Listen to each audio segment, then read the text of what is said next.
This is downtown Los Angeles. We're right next to the Bradbury Building. Go down, we can have lunch at Grand Central Market. But here we are at the Skid Row History Museum and Archive. What is it? It's the physical space of the Los Angeles Poverty Department. This space exists to tell the story of Skid Row from the point of view of a resident. So we have different exhibits over the course of the year, and this exhibit is called Walk the Talk.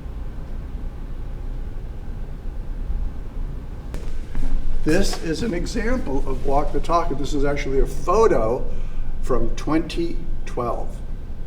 I'm not going to read this whole thing, but this gives you the history. So Walk the Talk was plan B or maybe plan C of how do you honor the history of Skid Row. Why is Skid Row today even in existence? It goes back to the late 1800s, but modern Skid Row came into being mid to late 70s, and it had pioneers.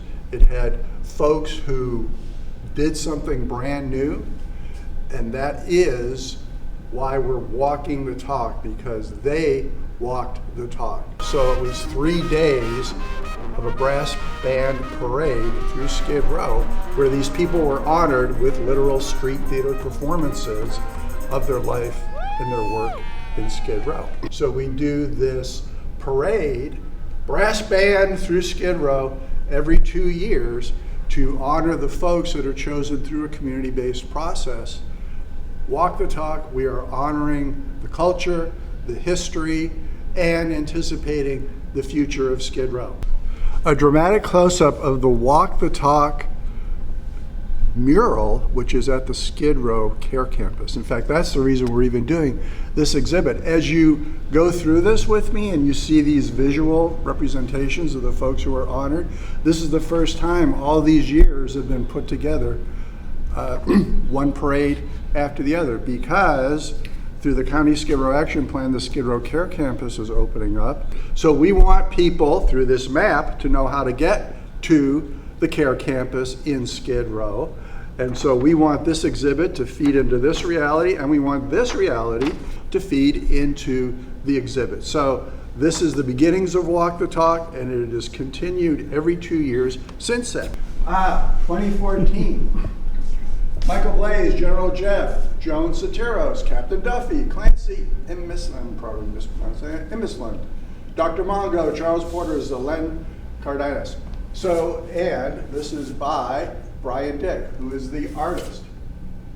So all of these were on a big stick, and they were marched through Skid Row, and each one of these people were interviewed, and it's in our archive, Skid Row History Museum and Archive. 2-hour interview. You can go online and watch the entire interview. So what we did as Los Angeles Poverty Department, as an arts organization, the theater section, is we took these 2-hour-long interviews and workshopped them down into a 12 to 15-minute piece of street theater. And then we asked each one of them, what physical location speaks the most to you in terms of your life and work? And they made the choices. Skid Row is 50 blocks, lots of choices. They picked whatever they picked, and based on their choice, that became the structure for the brass band parade. So we would parade from one location, we would do the street theater at that location. Hopefully the person who's being honored could be there. Sometimes these people have already passed away. Sometimes maybe they just can't make it for some reason. Hopefully they will be there. We will do the 12 to 15 minute piece of street theater, literally based on their interview. The idea is for the actors to literally be telling their story, but in their own words. So we're pulling it out sentence by sentence from their interview. And then after we're done, hopefully they'll make a few remarks about their life in Skid Row and just the impact this parade is having on them. So we do 8 people going through Skid Row. It's about a 3-hour process. So 2014, 2 years later, we go through an entirely new community-based nomination voting process. 2016, a whole different 8 people. Carol Sobel, General Dogon, A.J. Martin, Becky Dennison, Kevin Michael Key, Christopher Mack, Hayk Makhmuryan, Catherine McNetty, Portraits by Pyro. Pyro. Well, what an awesome first name. Okay. Pyro, Portraits by Pyro. Okay, cool. And there's a great quote by Kevin Michael Key, who very important, has passed away, very important person in the life of Los Angeles Poverty Department as well as Skid Row in general. So that's 2016. 2018, Portraits by ShowzArt, which is a collective led by the well-known Skid Row artist named Crucio Herring. Little quote from Steve Diaz, "It feels like a calling." Eddie H., Tiffany Rose, Steve Diaz, Demetrius Washington, Bobby Muck, Andy Bales, Pastor Q, Vijay Gupta. So one of the things you're noticing at this point is that every 2 years, the portraits are completely different. It's a completely different artist with a completely different visual sense. So these would have a big stick on them because the idea is all of these are being marched through Skid Row to honor the people going from location to location to do the street theater. So every 2 years, a completely different artist, completely different visual style. Some are completely based in Skid Row. Some are I believe Pyro lives in New York. Oh, wow. I might be wrong. Some are completely based in Skid Row. Some know other people who maybe live in LA or some other part of the country. These are in their own spheres, very respected artists. 2020. All right, this one's really unique. What is this? Well, this is COVID. So this is a book that came out because we did Walk the Talk Community Parade on Zoom. I do not recommend a community parade on Zoom, but in 2020, we had to go with the flow or cancel it. We decided not to cancel it. So this is the COVID version. Leslie Kroon, Gary Blassie, Coach Ron Crockett, Stephanie R. Williams, Danny Park, Angelina, Big Mama Harper, Andrew King, Lee F. Sofa. So the book is Walk the Talk for that year because it was on Zoom. So the really nice thing for this exhibit is we took these tiny little photos and we blew them up to give the appearance that there was a stick here, but there was no stick here because it was all on Zoom. Okay, that was 2020. 2022. Okay, Crucio Herring was one of the artists. The wood, the plywood, Crucio Herring. And here he is being honored 4 years later. Suzette Shaw, Uncle Bean, John Malpete, Alicia Orduno, Patah, Jella Coleman, Honorary Browers, Crucio Herring, Kate Richards Geller, Mr. Pancake. This is by Dakarai Akil. This work is really unique. He's a very, well-respected. There's a lot of stuff in the New York Times. He is a collage artist.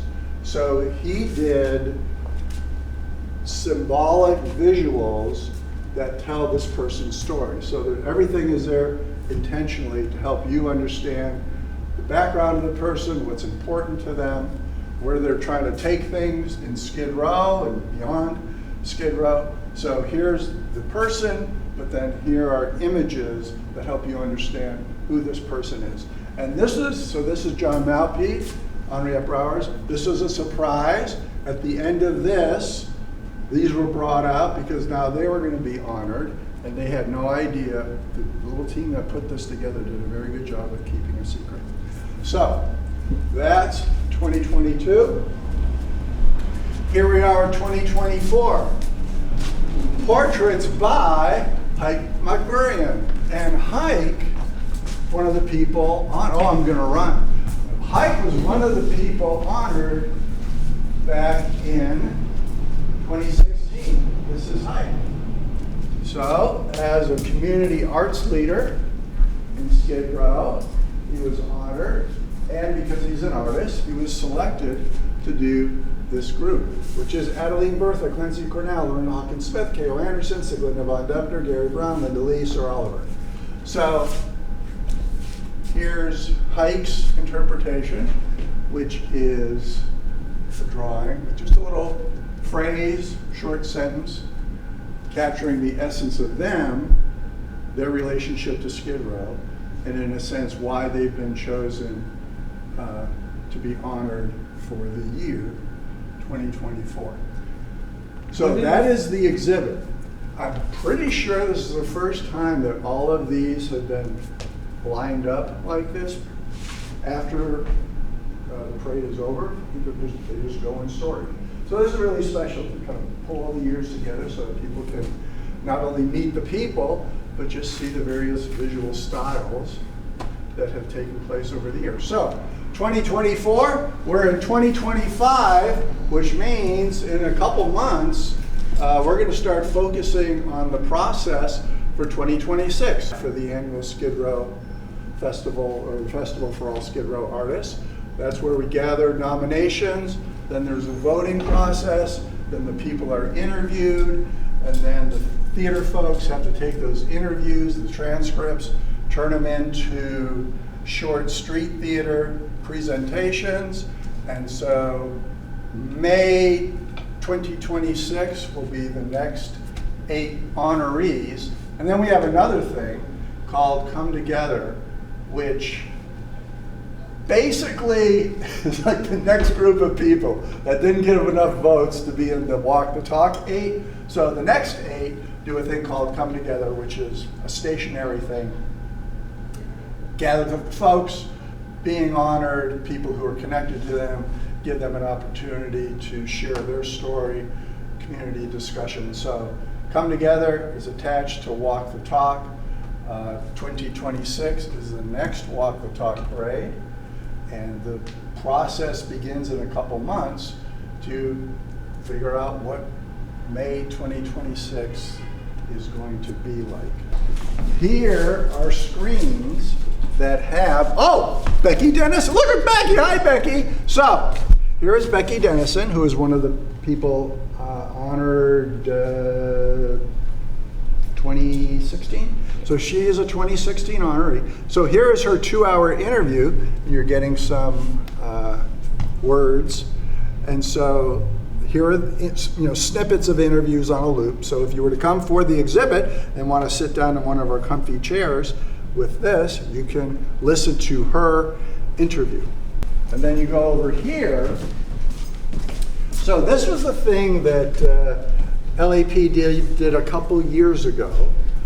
They went around and spoke to people who were accessing the archive online, the Walk the Talk, and asked them, why do you think this community-based process of honoring grassroots community leaders through a parade, through artwork, et cetera, why is it important? So these are mainly college professors answering that question of why Walk the Talk is so significant from a cultural point of view, not only in terms of Skid Row, but in terms of a model that could, more or less be replicated all over the world. And because of our archive, it's available for the entire world to access this material and allow it to inspire them to document their own history in ways that maybe they've never documented it before. So that's what this is. And then this is the parade itself. So we're doing the parade based on the interviews, and that's actually General Jeff, one of the honorees. And so the actors are setting up to do the street theater. Well, that is an actor doing the street. They're not setting up, they're actually performing. So here would be the 12 to 15 minute long script that was created based on the interview. And then we parade from location to location that the honorees selected. And here we are doing that performance to honor them as part of the Walk the Talk parade.